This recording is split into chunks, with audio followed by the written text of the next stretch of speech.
Isa kang introvert kung ikaw ay una, ayaw mo sa gulo at maingay na paligid.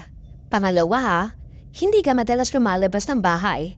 Saka ka lang lalabas kung may importante kang gagawin or pupuntahan. Pangatlo, gusto mo lagi mapag-isa at ayaw mo na may mga istorbo. Pang-apat, kaya mong makipag-socialize pero may limit. Panglima, kapag hindi ka komportable sa mga kasama mo, dinidistansya mo ang sarili mo sa kanila. Pang-anin, minsan naman nagiging mainig ka habang ka-vibes mo ang mga kasama mo. Pang-pito, hindi mo alam kung paano magsimula o mag-response ng conversation sa ibang tao. Kaya madalas muminiti ka na lang o di kaya tatahimik ka na lang. Pangwalo, hindi ka rin expressive na tao, kaya madalas kang ma-misinterpret ng iba.